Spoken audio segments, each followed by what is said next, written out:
Good morning, everyone. I am Rai. Oh, in case I don't see you, Good afternoon, good evening, and good night.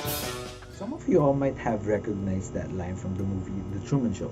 Well, if you've watched that movie, then you might have watched it through a cinema, a phone, a desktop perhaps, or any other streaming devices out there. Take this tablet for example. With its sleek design and vibrant display, it provides a window into a world of entertainment. Streaming services allow us to access movies like Truman Show anytime, anywhere. Whether you're on the go or relaxing at home, the cinematic experience is just a touch away. But of course, let's not forget the classic centerpiece of our living rooms, the television. From the old CRT sets to modern smart TVs, they have revolutionized the way we consume media. High definition display, immersive sound system, and internet connectivity bring Truman's World to life in vivid detail. The next question now would be, what do these two devices have in common that has something to do with our presentation today? It is that they're both an example of the consumer electronics. Hello, I am Kirsten. Consumer electronics is any electronic devices that is used by the general public. This includes the two devices mentioned earlier, the tablet and TV, along with refrigerators, speakers, computers, appliances, and others. You might be asking now, what's the deal with the consumer electronics industry that we have to tackle this topic?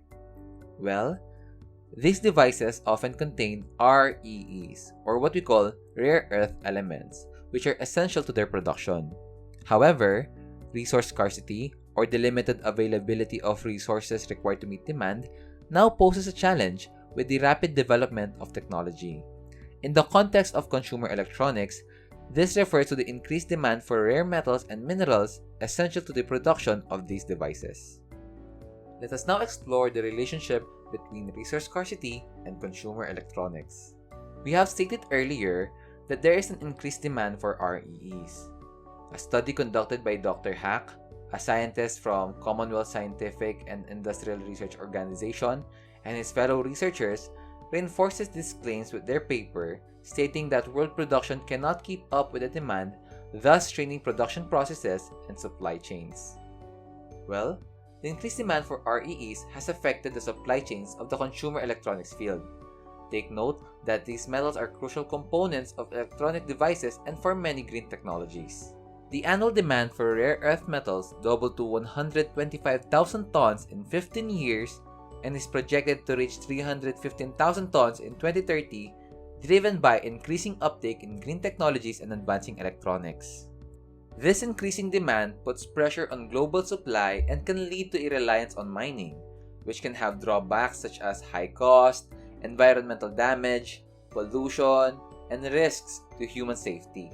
So to answer your question, does it affect us in any way? Well, it might not be affecting you now, but it will have an effect to our nature, which of course will affect us humanity as a whole. Furthermore, a study by Dreyer, a professor of political science at the University of Miami, Coral Gables, Florida, stated that while rare earth metals can be found outside of China, the mining and refining processes have gradually been ceded to it. Thus, it is safe to assume that China has a firm grip on these supply chains. China's lower wages and lax environmental policies make it an attractive supplier. However, this raises concerns about exploitation as mining can be harmful not only to the environment but also to laborers, thereby exacerbating the existing issue. Witnessing the effects of resource scarcity, one may wonder, what causes it? Today, we delve into one of the biggest factors, greed. Is there evidence to support this claim? Yes, indeed. Let's examine the relationship between greed and consumer electronics.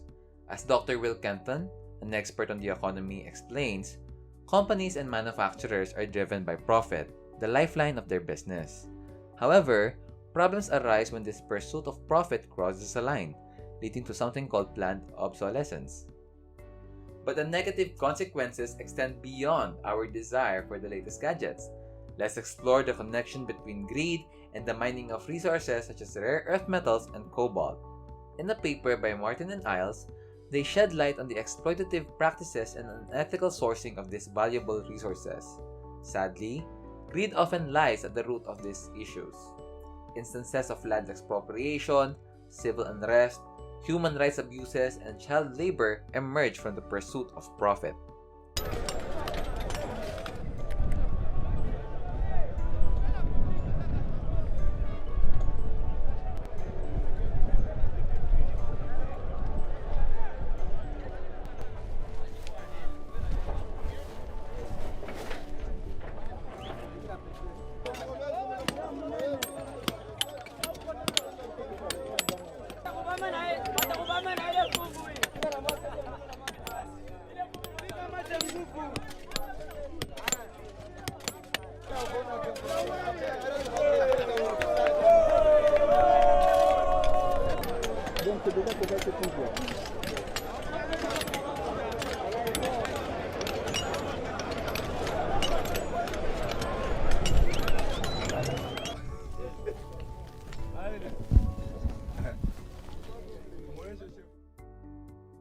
Consider the production of lithium-ion batteries, which are essential for consumer electronics and green energy. The demand for cobalt, a critical component, continues to soar. However, the majority of cobalt is mined in the Democratic Republic of the Congo, where poor working conditions, violation of workers' rights, and forced and child labor persist. This is what the world's soaring demand for cobalt is doing to the Democratic Republic of Congo. Under each of these shelters are deep tunnels dug by hand. They often collapse. At the end of them are deposits of cobalt, of which Congo exported nearly $2 billion worth in 2019, and exports are growing fast. But the miners say they're being cheated. We're working very hard and digging very far to take this out, but we're getting almost nothing for it. The conditions are dangerous, but we're not paid for our level of sacrifice under the ground.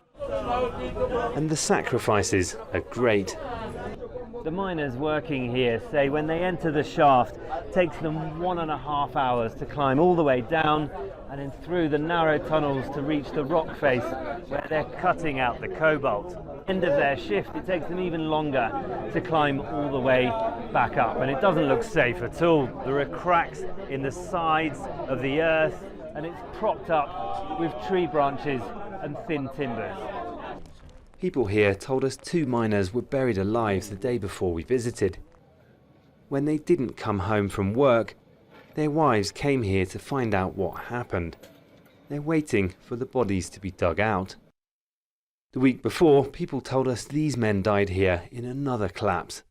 As soon as the bodies and debris are removed, the miners keep digging out cobalt. Nobody here can afford to stop. There aren't any other jobs for them. This is the end of a line of about 40 men that starts deep underground. About 1/5 of Congo's cobalt is dug out like this by hand. The government's planning reforms. It says it wants to make the sector safe. One rock's taken from every batch to be crushed and tested at buying stations like this one. Most of them have been taken over by Chinese companies in recent years. The amount of cobalt is measured by this machine. All the miners we spoke to say the machines are usually rigged, as are the weighing scales.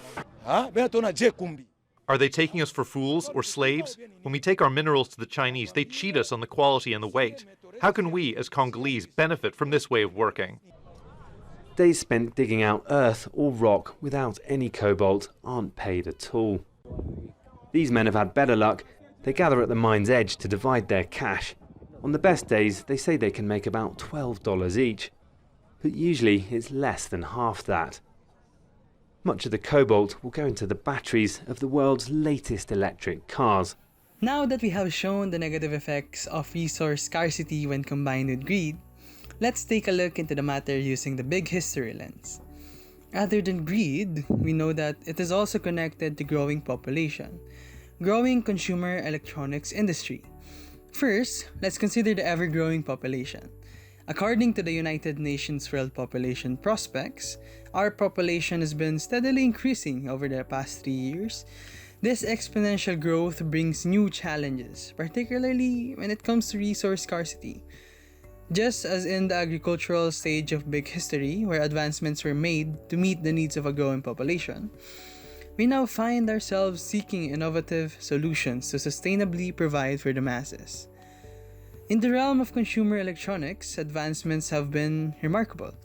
From the first phone to the latest cutting-edge technology, each new invention has brought both advantages and inevitably disadvantages.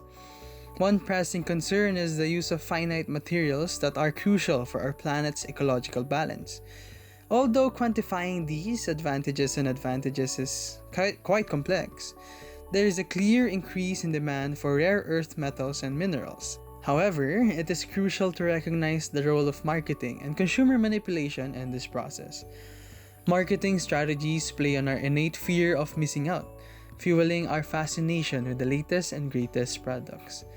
This constant desire for newer and improved versions perpetuates the cycle of resource exploitation and scarcity. So, what can we do to address these complexities and forge a more sustainable future? The World Economic Forum of 2019 provides valuable recommendations for consumers, companies, and governments alike. Consumers play a crucial role by making informed choices and considering the environmental impact of their purchases. By opting for products with reduced environmental footprints and supporting initiatives like recycling and urban mining, we can contribute to a better utilization of these finite materials. Companies too have a responsibility to embrace sustainability. Implementing buyback or return systems for electronic devices can help reduce e-waste and encourage the extraction of materials from discarded products. Additionally, shifting away from planned obsolescence and prioritizing durability and repairability can extend the lifespan of electronic devices. Companies like Fairphone and Framework have pioneered modular designs that allow for easy repairs and component replacements. Governments also have a vital role to play in creating a more sustainable approach to consumer electronics, implementing regulations that promote the right to repair and battery markets as the European Union has done, as a step forward to sustainability. Furthermore, regulations focused on safeguarding human and labor rights within the industry are essential to ensure the safety and well-being of workers.